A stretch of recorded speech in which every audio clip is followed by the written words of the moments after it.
ఓం శ్రీమాత్రే నమః. అందరికీ నమస్కారం అండి. Welcome back to my channel.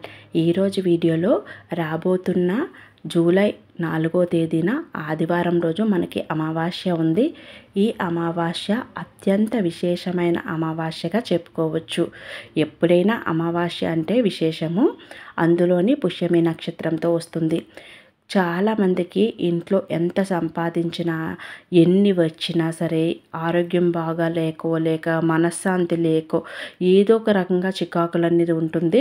కొందరికైతే ధనపరమైన సమస్యలు, కొందరికైతే ఏదైనా సరే చెయ్యాలి అనుకుంటే అది జరగకపోవడము, ఇటువంటివన్నీ మనకి నరదిష్టి, నరఘోష ఇటువంటివి ఇంటిపైన ఉంటే అవి జరుగుతాయన్నమాట. అటువంటి వాటికి మనం అప్పుడప్పుడు శనివారం రోజులు కానీ, లేదా మనం ఆదివారం అమావాస్య రోజుల్లో కానీ ఇటువంటప్పుడు చిన్న చిన్న రెమెడీలు చేసుకుంటే మన ఇల్లు ఎప్పుడు కూడా ప్రశాంతంగా దేవాలయంలా ఉంటుంది. ఈ చిన్న చిన్న రెమెడీస్కి మనకి ఎక్కువ డబ్బులు ఖర్చు అవ్వవు, కానీ మనం చేసుకోవడం వల్ల మనకి మనశ్శాంతి, ఇంట్లో అందరూ కూడా సంతోషంగా ఉంటారు అంటే చేయడంలో తప్పేమీ లేదు అని నా అభిప్రాయము. మనం ఎలాగా దీపారాధన చేసి పూజలు చేసుకుంటాము, అదేవిధంగా ఈ చిన్న చిన్న పరిహారాలు పాటించవచ్చు. మాకు ఇంట్రెస్ట్ లేదు, మేము చెయ్యము అనుకునే వాళ్ళు స్కిప్ చేసి వెళ్ళిపోవచ్చు. లేదు చేసుకుంటాము అనుకునే వాళ్ళ కోసం నేను చేసే కొన్ని రెమెడీస్ అయితే మీతోనైతే షేర్ చేసుకుంటున్నాను. ఈరోజు అమావాస్య అంటేనే తప్పకుండా మనం అమ్మవారిని, లక్ష్మీ అమ్మవారిని పూజిస్తాము కదా, అమ్మవారితో కలిపి స్వామివారిని కూడా ఆరాధించుకోవాలి. ఇద్దరికీ పూజ చేసుకోవాలి. మనం ఎక్కువగా ఏమి ప్రసాదాలు అవి ఏమీ చేయవలసిన అవసరం లేదు. ఇంట్లో దొరికే పూలతోనే అమ్మవారికి కొంచెం పాలు మరియు కొంచెం బెల్లం కానీ తేనె కానీ వేసి సమర్పించినా సరిపోతుంది. అయితే స్వామి అమ్మవార్లకి సాయంత్రం పూజ చేసుకొని ఇల్లంతా కూడా ధూపం వేసుకోవాలి. అదేవిధంగా కొన్ని పరిహారాలు, ఖర్చు లేని పరిహారాలు అయితే చూపిస్తున్నాను, ఇంట్రెస్ట్ ఉంటే చేసుకోండి. ఈ పరిహారాలకి మనకి గల్ల ఉప్పు, యాలకులు, లవంగాలు, పసుపు, కుంకుమ, సింధూరము, అదేవిధంగా ఆవు పిడకలు, నిమ్మకాయలు, కలబంద కావాలి. ఇంకా కొన్ని అయితే పరిహారాలు మనం బూడి గుమ్మడికాయ కొట్టుకోవడము, ఇంటికి దిష్టి తీయడము ఇటువంటివి కూడా చేసుకోవచ్చు. ముందుగా ఒక పరిహారం కోసం నేను ఒక గ్లాసులోని నీళ్లు వేస్తున్నాను. ఈ పరిహారంతో మనకి ఎవ్వరు వచ్చినా ఆ చూపు అక్కడ నిలవడంతో ఆ దిష్టి మనకి తగలకుండా ఉంటుంది. ఆ గ్లాసులో నీటిలోని పసుపు, కుంకుమ, ఒక గుప్పెడు రాళ్ళుప్పు లేదా కల్లుప్పు వేసుకొని మంచిగా నిమ్మకాయ వేసుకోవాలి. ఇది మనం హాల్లో పెట్టుకోవాలి, అంటే అందరికీ కనిపించే విధంగా పెట్టుకోవాలి. ఇది మళ్ళీ అమావాస్యకే మార్చాలా అక్క అంటే కాదు, ఇది మళ్ళీ మనం శనివారం కానీ లేదా గురువారం రోజు కానీ మార్చి మళ్ళీ కొత్తది పెట్టుకోవచ్చు. సేమ్ ఇదే విధంగా పెట్టుకోవాలి. ఇలా ఎప్పుడు ఉంటే మన ఇంటికి ఎటువంటి నరదిష్టి, నరఘోష తగలకుండా ఉంటుంది. అదేవిధంగా ఒక చిన్న బౌల్స్ తీసుకోవాలి. అది మట్టిది కానీ ఏవైనా పర్వాలేదు, దిష్టి కోసం కదా. తీసుకొని దాంట్లో కల్లుప్పు వేస్తున్నాను. నేనైతే ప్రమిదలు పెట్టుకుంటాను ఎప్పుడు కూడా.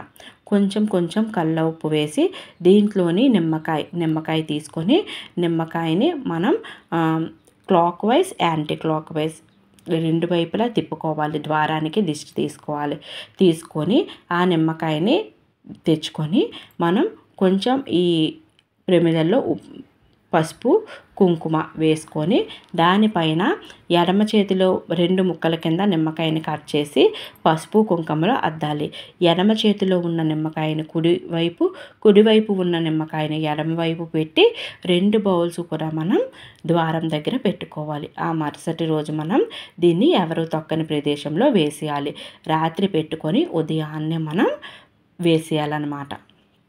తర్వాత రాత్రి అయినా పర్వాలేదు, అమావాస్య రెమెడీస్ మనం 9 గంటల లోపు ఉదయం చేసుకున్నా పర్వాలేదు. తర్వాత ఇదైతే మనకి ఉప్పు పటికి అంటారు. ఇది కూడా మనకి నెగిటివ్ ఎనర్జీని తీసేయడానికి చాలా బాగా ఉపయోగపడుతుంది. ఉప్పు పటికి ఎక్కువగా పెద్దది తెచ్చుకోవచ్చు.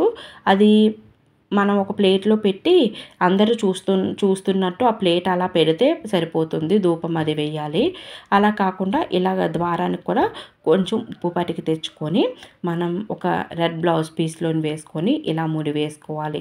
ఇలా ముడి వేసుకొని ఒకవేళ ఉప్పు పటికి తెచ్చుకోలేము అనుకునే వాళ్ళు కల్లుప్పుని లేదా కొబ్బరికాయను కూడా ఇంట్లో మనం అమ్మవారికి పూజ చేస్తాం కదా, ఆ కొబ్బరికాయను కూడా ఇంట్లో పెట్టి మూట కట్టి ద్వారానికి కట్టుకోవాలి. మనం సింహద్వారానికి కట్టాలన్నమాట. ఎప్పుడు మనం ఏ దారంతా వెళ్తూ ఉంటామో ఆ ద్వారానికి కట్టుకోవాలి.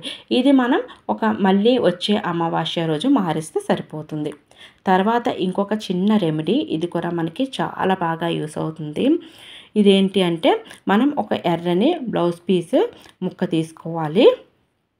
దీంట్లోని మనం యాలకులు చూస్తున్నారు కదా, యాలకులు వేసుకోవాలి. ఒక 11 యాలకులు, ఒక 11 లవంగాలు వేసుకోవాలి. 2 కూడా వేసుకొని మంచిగా ఫోల్డ్ చేసుకోవాలి. దీన్ని మడత పెట్టుకోవాలి. మడత పెట్టుకొని మనం ఈ రెమెడీ ఏం చేయాలి అంటే దీంట్లోని మళ్ళీ మర్చిపోయాను. దీంట్లో మనం ఒక చిన్న పసుపు కుంకుమ ఉప్పు పటికి వేసుకోవాలి. వేసుకొని నేను పసుపు కుంకుమ మర్చిపోయాను, మళ్ళీ వేసాను. చిన్న పసుపు కుంకుమ చిటికెడు వేస్తే సరిపోతుంది.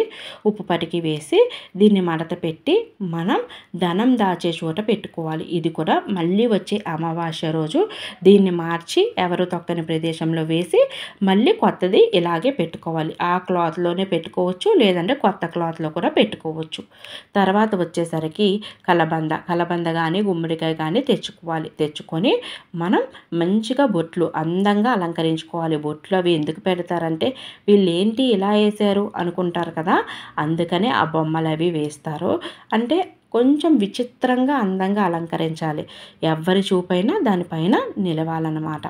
అందువల్ల ఇలా అందంగా అలంకరించుకొని పసుపు కుంకుమతో లేదా తెల్లని బొట్లు విభూతితో దేనితోనైనా పెట్టుకోవచ్చు. బొట్లన్నీ పెట్టుకొని కొందరైతే మసితో కూడా పెట్టుకుంటారు. అలా పెట్టుకొని దీన్ని ద్వారానికి పైన కట్టుకోవాలి. తెల్ల గుమ్మడికాయ అయితే ఇంకా మంచిది, లేదా కొబ్బరికాయ, లేదా ఇప్పుడు మనకి దిష్టి బొమ్మలు దొరుకుతున్నాయి కదా, అవి కూడా కట్టుకోవచ్చు. దీన్ని కట్టుకొని ఇవన్నీ పెట్టిన చోటల్లా మనం ధూపం వేసుకోవాలి. పూజ అనంతరం ధూపం కూడా చూపించాలి. తప్పకుండా ఇల్లంతా ధూపం వేసి అమావాస్య రోజు ఎంత ధూపం వేస్తే అంత మంచిది.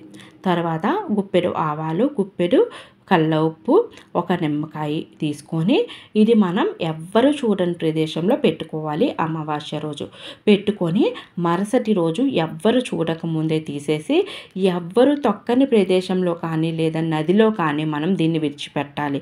అంతేకాని అందరూ చూస్తుండగా ఎక్కడ పడితే అక్కడ పడేయకూడదు. అలా చాలా తప్పు. అలా చేసుకోవాలి. తర్వాత ఇది మనకి ఇల్లంతా ధూపం వేయాలని చెప్పాను కదా, ధూపం ఆవు పిడకలు అవి లేకపోతే మనకి పంచగవ్య దీపాలు ఉంటాయి కదా, దీపాలు ధూప్ స్టిక్స్ అవి ఏవైనా వేసుకోవచ్చు. వేసుకొని దీంట్లోని సాంబ్రేణి, గుగ్గిలము లేదా మనకి ఏదైనా సరే మన దగ్గర ఉన్నవి సుగంధభరితమైనవి ఏవైనా సరే వేసుకోవాలి. వేసుకొని ఇల్లంతా కూడా ధూపం వేసుకోవాలి. దశంగం వేసుకుంటే ఇంకా మంచిది. వేసుకొని ఇల్లంతా కూడా ధూపం చూపిస్తే చాలా బాగుంటుంది. ఈ చిన్న చిన్న రెమెడీలే అనుకుంటున్నారు, ఇవి చేసినట్టయితే మీకు చాలా మంచి ప్రతిఫలం అన్నది కలుగుతుంది. ఇటువంటివన్నీ కూడా మన ఇంట్లో ఉన్న నెగిటివ్ ఎనర్జీని పోగొట్టి అంత పాజిటివ్గా చేస్తుంది. ఆ అమ్మ ఆశీస్సుల వల్ల మన అందరము చల్లగా ఉండాలి అని మనస్ఫూర్తిగా కోరుకుంటున్నాను. తప్పకుండా ఇంట్లో బాగోలేదు అనుకునే వాళ్ళు ఈ చిన్న చిన్న పరిహారాలు పాటించండి. మరొక మంచి వీడియోతో మళ్ళీ కలుద్దాం.